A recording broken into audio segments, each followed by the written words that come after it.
नमस्कार, न्यूज़ 18 राजस्थान के खास कार्यक्रम नेता तुम ही हो कल के में एक बार फिर आपका बहुत स्वागत है। मैं हूं महेश दाधीच और आज इस कार्यक्रम के लिए हम आ पहुंचे हैं इक्फाई यूनिवर्सिटी में। दोस्तों, लोकसभा चुनाव के लिए पहले चरण की वोटिंग पूरी हो चुकी है और इसके साथ ही इसमें युवाओं ने बेहद बढ़ चढ़ कर के हिस्सा लिया है। प्रदेश में भी 29 अप्रैल और 6 मई को लोकसभा के चुनाव होने वाले हैं। इससे पहले क्या कुछ चल रहा है युवाओं के दिल में, जानने की कोशिश करते हैं। और आज बातचीत के लिए हमारे साथ में बहुत सारे स्टूडेंट्स मौजूद हैं। आइए शुरू करते हैं उनसे बातचीत का सिलसिला।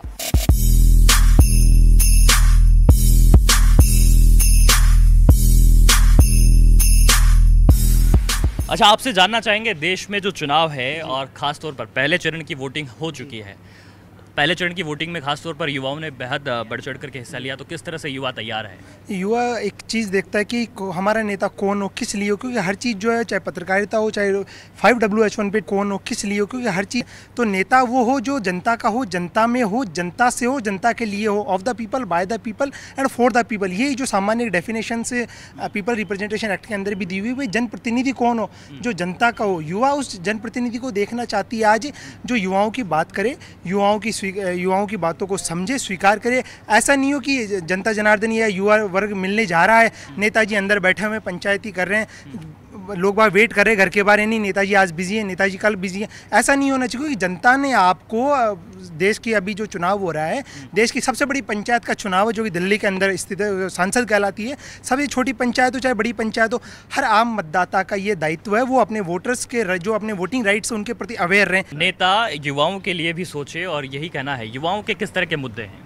युवाओं के कई सारे मुद्दे हैं, जैसे कि अभी हमारे पढ़ाई से रिलेटेड है। पढ़ाई में और भी सारी चीज़ें होनी चाहिए, और भी बहुत कुछ, जैसे कि एक्टिविटीज़ हमारे लिए होनी चाहिए। जैसे आप किस सब्जेक्ट के स्टूडेंट हैं? मैं बीबीए का स्टूडेंट हूँ। अच्छा, बीबीए कर रहे हैं, मतलब बिजनेस मैनेजमेंट कर रहे हैं आप। मैनेजमेंट कैसा चल रहा है देश का? भाई अभी देखिए, मोदी सरकार है अभी, तो अभी काफ़ी डेवलपमेंट हुआ है कंट्री का, काफ़ी देश में, काफ़ी विदेशों में काफ़ी रेपुटेशन हुई है कंट्री की। तो मैं समझता हूँ कि अभी मोदी काफ़ी अच्छा काम कर रहे हैं देश के लिए। काफ़ी इंफ्रास्ट्रक्चर हुआ है, काफ़ी डेवलपमेंट हुआ है, चाहे वो स्पोर्ट्स में हो, चाहे काफ़ी, अगर ओवरऑल मैनेजमेंट को ठीक मानते हैं क्या देश का? हाँ, अच्छा मानना है अभी। अच्छा, बात ये होती है कि जब भी युवाओं के बीच में जाते हैं राजनीतिक दल, तो बहुत बड़े लोक लुभावन वादे भी करते हैं। क्या लगता है कि मतलब ये जो वादे होते हैं वो असल में पूरे हो पाते हैं, नहीं हो पाते हैं, और नहीं हो पाते तो क्यों नहीं हो पाते? एक्चुअली ऐसा है कि मतलब जो मैनिफेस्टो में लाते हैं उन लोगों को वो चीज़ें करना चाहिए। For example, I am from Madhya Pradesh. जैसे अभी कांग्रेस सरकार आई मध्य प्रदेश में, तो उन लोगों ने बोला कि हम लोग कर्जे माफ़ करेंगे किसानों के। बट वो कर्जे माफ़ करना एक ऑप्शन नहीं होता है, उसके लिए एक अल्टरनेट ऑप्शन अवेलेबल कराना वो ज़्यादा बेटर होता है। बट ऐसा कुछ गवर्नमेंट ने किया नहीं। जैसे they have to come with several industries के साथ उनको आना चाहिए, बट वो जो डेवलपमेंट, रियल डेवलपमेंट होना चाहिए, वो लोग वो नहीं कर रहे हैं, वो सिर्फ दिखा रहे हैं। भैया, मैं आपसे जानना चाहूँगा, क्या कौन से सब्जेक्ट के स्टूडेंट हैं आप यहाँ? सर, मैं बीटेक इंजीनियरिंग कर रहा हूँ। इंजीनियरिंग ही कर रहे हैं, ज़्यादातर इंजीनियरिंग स्टूडेंट्स यहाँ पर मौजूद हैं। क्या कहेंगे आप, जो चुनाव होने वाले हैं, आप फर्स्ट टाइम वोटर हैं? यस सर, मैं फर्स्ट टाइम। पहली बार वोट कहाँ से डालेंगे? Sir, Nagaur assembly. अच्छा, नागौर जाएंगे आप अपने वोट डालने के लिए, उसकी प्लानिंग है? बिल्कुल सर, फर्स्ट टाइम है तो मेरे को भी एक्साइटमेंट हो कि वोट डालूँ फर्स्ट टाइम में अपना। अच्छा, तो आपने अपनी पूरी पड़ताल कर ली, कहाँ आपको वोट डालना है, किस तारीख को वोट डालना है? नहीं सर, अभी तक इतना कुछ नहीं किया मैंने। अच्छा, लेकिन कुछ सोच तो रहे होंगे, दिमाग में कुछ चल रहा होगा कि किस पार्टी को मैं वोट करूँ। अलग अलग हैं, गठबंधन भी है, तो ऐसे में किस विचारधारा की तरफ जाने की आपकी मानसिकता रहती है, युवाओं की खास तौर पर? सर, विचारधारा तो मैं नहीं कह सकता अभी, लेकिन मेरी जो है अभी वोट डालने की, पर मैं एक इलेक्शन कमीशन से एक थोड़ी सी रिक्वेस्ट है, या कोई भी ऐसा नया हो सकता है उनका, कि हम कहीं भी बैठे हों, पर उसमें क्या होता है, कई % वोट कम रहते हैं, तो उसमें इलेक्शन कमीशन को ये डालना चाहिए कि वो आदमी कहीं से भी पोस्टल वोट डाल सके। ऐसा है जो ये नॉर्मल लोगों के लिए अभी फैसिलिटी नहीं है, तो इसको अगर करें तो ये अच्छी पहल होगी। अपने अधिकारों के प्रति हम क्यों अवेयर नहीं है? जब भी बात युवाओं की आती है, यूथ की आती है, जो 18 साल का हो चुका है, वोट डालना है उसको, लेकिन वो अवेयर नहीं है, ये बात बार बार कही जाती है, ऐसा क्यों? मुझे पर्सनली ऐसा लगता है कि हम अवेयर इसलिए भी नहीं है क्योंकि हम फैंटेसी वर्ल्ड में ज़्यादा जी रहे हैं। हम अपने राइट्स वगैरह पूरे मतलब राइट्स तो हमें लेने होते, पर हम अपनी ड्यूटीज़ उतनी तरह से फुलफिल करें। बिल्कुल, बहुत अच्छी बात कही। हाँ, इसलिए मुझे लगता है कि हम अभी इतने अच्छे से अवेयर नहीं हो पा रहे हैं। लेकिन राइट्स की बात आती तो हम आगे आ जाते हैं, ड्यूटीज़ की बात आती है तो हम पीछे रह जाते हैं। एक्चुअली हम लोग क्या करते हैं कि हम लोग सामने एक दूसरे को बोलते हैं आप ये डस्टबिन में ये काम मत करना, वो लेकिन हम खुद जाके वो चीज़ कचरा आके वहीं फेंकते हैं। अगर मोदी स्वच्छ भारत अभियान निकाले तो उसको सबको फॉलो करना चाहिए, छोटे से लेके बड़े तक। लेकिन बड़े तो छोटों को सिखाते हैं या फिर छोटे बड़ों को सिखाते हैं, लेकिन कोई फॉलो नहीं करता है। करेगा तो कोई एक करेगा, वो अगर जैसे मैंने आपको कहा कि वो चीज़ मत कर, लेकिन मैं जाके अगर खुद वो काम कर दूँगी तो कोई फ़ायदा नहीं है। अच्छा, ये स्वच्छ भारत से कोई तस्वीर बदली? मतलब पहले जब स्वच्छ भारत नहीं था, यानी कि जब ये स्वच्छ भारत का कॉन्सेप्ट यहाँ लाया गया, स्वच्छता की बात की गई, साफ सफाई का, कुछ फर्क पड़ा उससे? सब कुछ डिपेंड खुद पे करता है। अगर मोदी ये स्वच्छ भारत अभियान निकाले तो वो उन्होंने ये सिर्फ रूल्स निकाला, फॉलो तो हम युवाओं को करना है। अच्छा, गर्ल्स के लिए क्या मुद्दा होता है? मतलब जहन में किस तरह की बात होती है जब वोट डालें आप जाते हैं तो महिला सुरक्षा की बात भी आती है, सिक्योरिटी की बात आती है, किस तरह से आप अपना क्या मुद्दा लेकर के चलते हैं? वुमेन एम्पावरमेंट हर जगह आनी चाहिए, पर आजकल फेमिनिज्म के नाम पर बहुत सारे लोग वुमेन को और ज़्यादा मतलब नीचे की तरफ गिराना, क्रिटिसाइज़ कर रहे हैं उसको, तो वो चीज़ नहीं होनी चाहिए। इक्वालिटी की बात आती है पर कहीं कहीं बेसिक एटिकेट्स की बात भी आती है जो कि लोग फॉलो नहीं करते कि नहीं फेमिनिस्ट हो तो फिर हम ऐसा क्यों करें। इक्वालिटी की बात आती है तो गलत चीज़ पर भी इक्वालिटी करनी चाहिए। नहीं, आप क्या वोट देख करके करने वाली, आप क्या प्रत्याशी में ढूंढने वाली? मैं तो उस पर्टिकुलर पार्टी को वोट करूंगी जो वुमेन एम्पावरमेंट को ज़्यादा ध्यान में रखेंगे और वुमेन्स की सेफ्टी, आधी रात को मतलब सेफली हम बाहर जा सके या फिर कॉलेज से हम घर सेफली जा सके। यूथ की नज़र में सबसे बड़ा मुद्दा क्या है जिस पर कि वोट डाले जाने चाहिए आप लोग को और वोट मांगे जाने चाहिए प्रत्याशी? एजुकेशन, फिर रोजगार है, ये दो मुद्दे सबसे बड़े हैं हमारे यूथ के लिए। देश की सुरक्षा का भी एक मुद्दा है, जैसे कि अभी पुलवामा में अटैक हुआ था, उस टाइम पे सुरक्षा का उनको सुरक्षा एजेंसियों को पहले ही उनको भनक लग चुकी थी कि ऐसा कुछ होने वाला है, पर उन्होंने सुरक्षा एजेंसियों ने कुछ कार्रवाई नहीं की, जिसकी वजह से हमने अपने 40 जवान से। अच्छा, पहले चरण की वोटिंग में देखने को मिला कि युवाओं ने बहुत अच्छा उत्साह यहाँ पर दिखाया था। अब राजस्थान में जब वोट पड़ेंगे तो किस तरह से उम्मीद कर रहे हैं आप कि यहाँ भी युवा जो है आगे बढ़ कर के वोट डालने जाएगा? पिछले सालों का जो रिकॉर्ड देखे ना तो उससे लगता है अगर 80% से ऊपर वोटिंग होती है तो बीजेपी आती है राजस्थान में। इस बार भी ऐसा ही होगा, युवाओं अगर उत्साह दिखाते हैं तो बीजेपी आएगी इस बार। तो युवा यहाँ पर ये कहते हुए नजर आते हैं कि जिस तरह से पहले चरण में वोटिंग का प्रतिशत अच्छा रहा है, उसी तरह से राजस्थान में जब वोटिंग होगी तो यहाँ भी मतदान प्रतिशत बेहतर देखने को मिलेगा और युवा बढ़ चढ़ करके उसमें वोटिंग करने के लिए पहुँचेगा। भले इनके मुद्दे हैं और उन मुद्दों को ये अभी देख रहे हैं, समझ रहे हैं, परख रहे हैं, लेकिन अच्छे प्रत्याशी का चुनाव करना इनकी जिम्मेदारी है और इसे वे बेहतर तरीके से समझते हैं और मानते हैं, जिसके लिए अपना जो स्टूडेंट्स महज किताबों में खोए रहते हैं, जो स्टूडेंट्स अपनी पढ़ाई और अपनी तैयारियों में लगे रहते हैं, वो सियासी विचार काफ़ी कम रख पाते हैं, काफ़ी कम आगे आ पाते हैं क्योंकि वो किताबों में खोए नज़र आते हैं। तो उन्हीं को ढूंढने के लिए हम अब यूनिवर्सिटी की लाइब्रेरी में आ पहुँचे हैं। हालांकि काफ़ी साइलेंस जोन है, लेकिन उनसे बात करने की कोशिश यहाँ पर हमारी है। अच्छा, आप सबसे पहले तो कौन सी किताब पढ़ रहे हैं? I am reading the management book right now. अच्छा, देश में जिस तरह से चुनाव है और चुनावी माहौल है, पहले चरण का मतदान भी हो चुका है, राजस्थान में मतदान होने वाला है, किस तरह से आप देख रहे हैं यहाँ पर कि जो मतदान होगा उसमें यूथ की खासी भागीदारी रहेगी? मैं हाल ही में 2-3 दिन पहले ही 18 ईयर्स की हुई हूँ, तो आई एम सो एक्साइटेड कि हाँ मैं भी वोट दूँ, कि मैं अपनी चॉइस का प्रधानमंत्री चुनने में अपना योगदान दूँ। तो मैं बहुत एक्साइटेड हूँ इलेक्शंस को लेके and I will surely vote my choice that what I have to choose. लेकिन नेता किस तरह का चुनना पसंद करते हैं? नेता वही हो जो यूथ के डेवलपमेंट में हेल्प करे, इंडिया को डेवलपिंग कंट्री नहीं एक डेवलप्ड कंट्री बनाए। यही सपना हर इंसान देखता है इंडिया का, तो हम यही चाहते हैं कि इंडिया प्रोग्रेस पे जाए, हमें ऐसा ही मिले।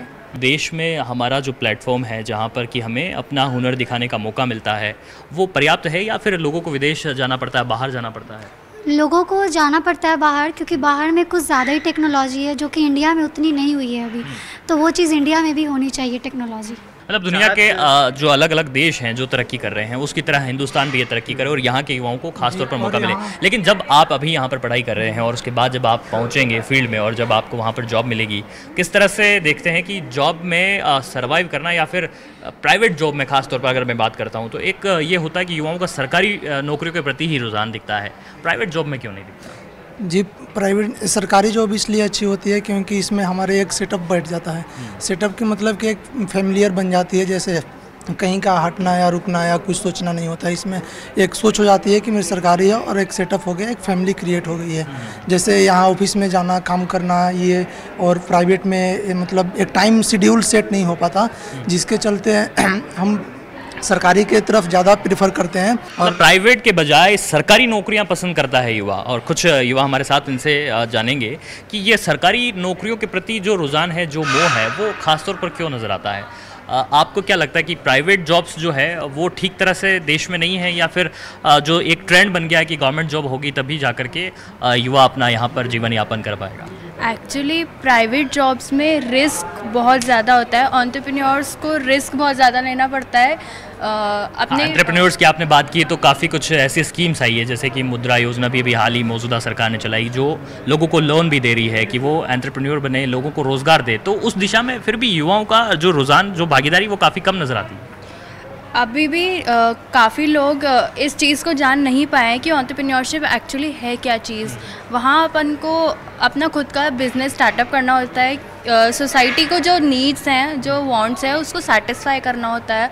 लेकिन ये अभी सोसाइटी समझ नहीं पाई है कि प्राइवेट जॉब्स भी एक चीज़ हो सकती हैं to develop overall development of the country. युवा जागरूक हैं, बोलते हैं कि हमें ये सोच बदलनी चाहिए, लेकिन ये सोच बदलेगी कैसे? कुछ लोग जो यहाँ पर किताबों में खोए हुए हैं, किताबों में अपनी कुछ यहाँ पर सब्जेक्ट्स को ढूंढ रहे हैं, उनसे बात कर लेते हैं। मैं आपसे बात कर सकता हूँ, किस तरह से आप देखते हैं कि जो सरकारी मानसिकता हमारी है उसको बदलने की ज़रूरत है? और जब हम बात करते हैं पूरे वर्ल्ड वाइड की, हमें देखने को मिल रहा है कि रोज़गार के बहुत सारे अवसर हैं, लेकिन फिर भी हम ये सोचते हैं कि सरकारी नौकरियां ही जो है वो युवाओं के लिए अवसर देती है।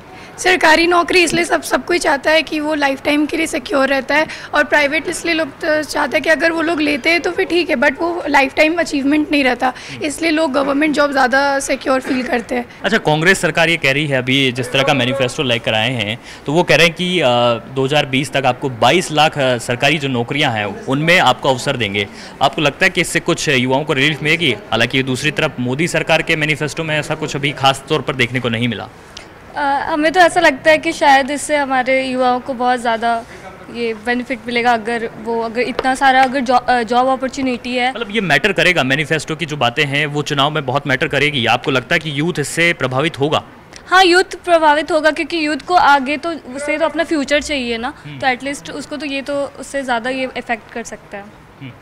तो यूथ को मैटर करेगी ये बात कि जो सबसे ज़्यादा रोज़गार मुहैया कराए, जो सरकारी नौकरियों की बात करे, जो सबसे ज़्यादा कॉम्पिटिटिव एग्ज़ाम कराए, उसको पसंद करने की बात यहाँ पर हमारे युवा कहते हुए नज़र आते हैं। मैं आपसे जानना चाहूँगा कि सरकारी नौकरियों की बाट जोते जोते एक अरसा बीत जाता है, लेकिन जो एग्ज़ाम्स हैं वो भी प्रॉपर टाइम पर नहीं हो पाते हैं, भर्तियों में कई तरह की समस्याएं झेलनी पड़ती है युवाओं के लिए। ये कैसा एक समस्या, किस तरह की परेशानी होती है, किस दौर से आपको गुजरना होता है? तो ऐसे में इन मसलों को लेकर आपको लगता है कि चुनाव में ऐसे मसले उठने चाहिए जो युवाओं को उनकी समस्याओं को लेकर के बात करें? ये सर क्या है कि ज़्यादातर पॉपुलेशन तो, अगर इंडिया की बात की जाए तो मेजॉरिटी तो यूथ ही है, तो इस चीज़ में क्या यूथ के लिए भी सोचना चाहिए क्या कि यूथ ही हमें आगे जाके फ्यूचर हम ही हैं। अच्छा, बात यहाँ पर सरकारी नौकरियों की होती है, तो एक दौर से जब गुजरना होता है आपको, वो रिजर्वेशन का दौर आता है, तो उससे लगता है कि समान अवसर के लिए रिजर्वेशन ज़रूरी है या फिर नहीं?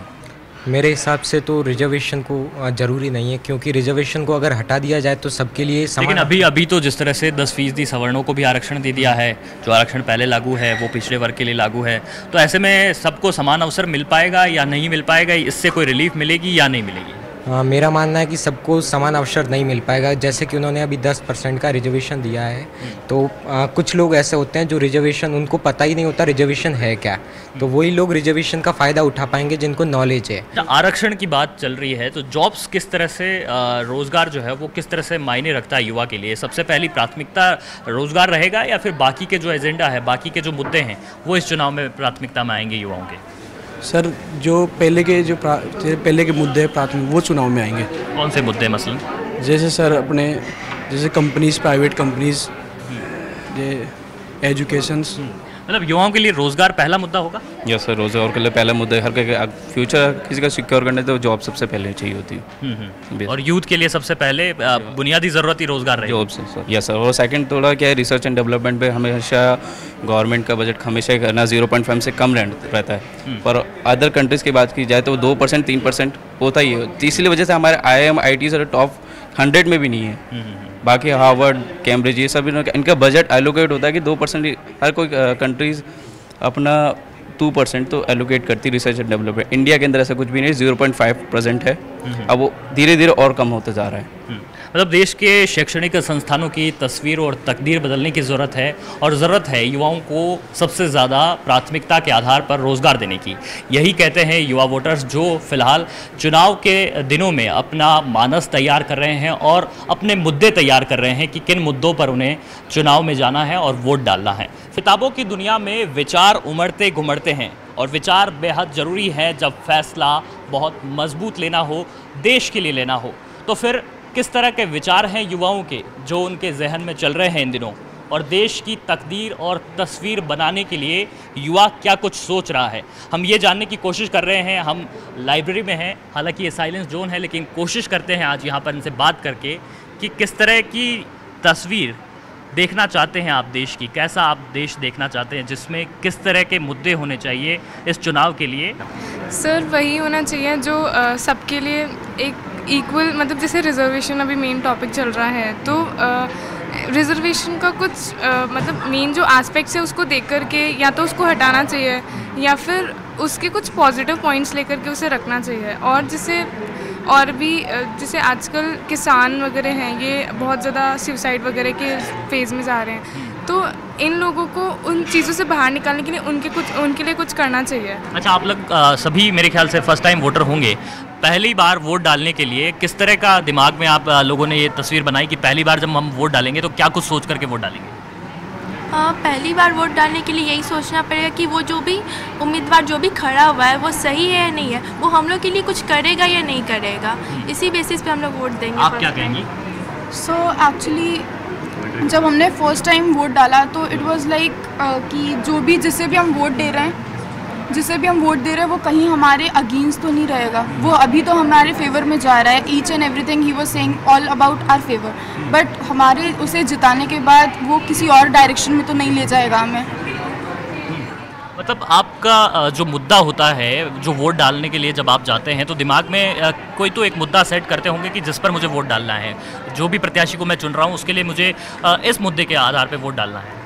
हमारा बेसिकली ये रहता है कि वो जो बातें, जो प्रॉमिसेस जब इलेक्शन के टाइम पे किए जाते हैं और विद इन 1 मंथ वो जो सारी चीज़ें गायब हो जाती है, कैसे इलेक्शन के टाइम पे नेता बाहर निकलते हैं घरों के अपने, कैसे सड़कों पे आ जाते हैं, कैसे लोगों के बीच में जाके खाना खाते हैं, कैसे न्यूज़पेपर में पोस्ट आते हैं कि आज इसने जाके इसके साथ, इस गरीब के साथ खाना खाया, वो 1 महीने बाद क्यों गायब हो जाती है। हमारे मन में जैसे कि हम लोग फर्स्ट टाइम वोटर बनने वाले हैं, तो हमारे मन में भी वो है कि वो सच में रहे उन गरीबों के बीच में, सच में उनके एस्पेक्ट समझे।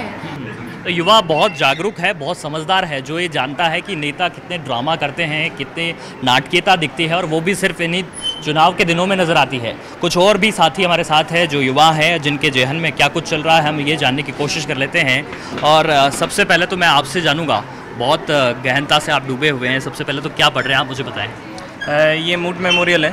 अच्छा, तो मतलब आगे के मूट कोर्ट की आप तैयारी कर रहे हैं? हाँ, यस। अच्छा, लॉ स्टूडेंट होने के नाते मैं आपसे ये जानना चाहूँगा कि कानून के दायरे के भीतर रह करके कई लोग होते हैं जो चुनाव लड़ते हैं, लेकिन ऐसा भी देखने को मिलता है कि कई क्रिमिनल्स भी चुनाव लड़ते हैं। अब किस तरह का एक कन्फ्यूज़न होता है युवा के मन में कि वो कैसे प्रत्याशी का चुनाव करें? मैं ये कहना चाहूँगा कि जो भी अच्छा काम करना चाहता है उसके पीछे सब लोग पीछे पड़ जाते हैं कि भाई ये गलत है, ये गलत है, उसके ऊपर बहुत सारे झूठे भी इंजाम लगते हैं। लेकिन अगर कोई सच में अगर कुछ डेवलपमेंट करना चाहता है, कुछ सस्टेनेबल डेवलपमेंट करना चाहता है गवर्नमेंट में रह के, तो वो करें। We are with them. मैं आपसे ये जानना चाहूँगा कि ब्लैक मनी को लेकर के कुछ खास हुआ नहीं है, डिमोनेटाइजेशन जैसा रहा, उसके बहुत ज़्यादा जिस तरह से उम्मीद की जा रही थी कि बहुत सकारात्मक परिणाम नज़र आएंगे, लेकिन वो देखने को काफ़ी कम मिले हैं। हाँ, वैसे पर्पस डिमोनेटाइजेशन के पीछे बहुत अच्छा था, दो इम्प्लीमेंटेशन उतने अच्छे से नहीं हो पाया, अचीवमेंट और एग्जीक्यूशन उसका उतने अच्छे से नहीं हो पाया, लोगों ने कोई ना कोई जुगाड़ निकाल ही लिए। ऑल्दो रियल एस्टेट के अगर हम बात करें तो वहाँ पर ज़रूर इसका इफेक्ट आया, काफ़ी इफेक्ट हमने फेस किया। तो ऑब्वियसली कोई प्रॉस एंड कॉन्स तो वैसे भी हर चीज़ के होते ही हैं। आप कुछ कहना चाह रही हैं? मैं आर्मी फैमिली से बैकग्राउंड है मेरा, तो मैं ये बोलना चाहती हूँ कि ऊपरी तौर पर बहुत कुछ हुआ है अभी 5 साल में, बट लेकिन आर्मी को तो बड़ा मुद्दा बनाया जा रहा है। कैसा आप अपने परिवार में कैसा महसूस करते हैं जब ये बात होती है कि पुलवामा घटना हुई है, एयर स्ट्राइक हुई है और उसको मुद्दा बना लिया जाए चुनाव में और उसको कहा जाए कि ये उपलब्धि है? सब बहुत बुरा लगता है जब खुद के घर में वो चीज़ फील करके कि हाँ कोई एक इंसान था जो अपने देश के लिए कर रहा था और वो अचानक से मारा गया बिना किसी रीज़न के। फैमिली के अंदर बहुत डर लगता है कि कहीं पापा के साथ कुछ ना हो जाए, तो वो चीज़ सोच के ऐसा लगता है कि गवर्नमेंट ने आज तक हमारे लिए करा क्या है। बहुत बड़ी भारी भरकम किताबें आप लोग यहाँ पर पढ़ रहे हैं। सबसे पहले तो मैं आपसे जानना चाहूँगा, किताबें हम जब पढ़ते हैं तो काफ़ी कुछ विचार भी आते हैं, और जब देश के लिए हमें विचार रखने हों और जब चुनाव की बारी आती है, किस तरह की विचारधारा और विचार जो है वो युवा के मन में चलता है? युवा के मन में ये चलता है कि हम जब भविष्य में इसके बाद हम लोग जब निकलेंगे इनके बाहर, ये यूनिवर्सिटी के बाहर जब हम निकलेंगे, हम किस मौकाम में जाके पहुंचेंगे और वो मौकाम कैसा रहेगा। अच्छा, आप विधि क्षेत्र से जुड़े हुए हैं, लोग के स्टूडेंट हैं, लोगों को न्याय दिलाने के लिए आपने बीड़ा उठाया है, लेकिन आप आज भी देखते हैं कि लोगों को न्याय के लिए कतारों में खड़ा होना पड़ता है, बहुत सारे मुकदमे जो है वो पेंडिंग हैं।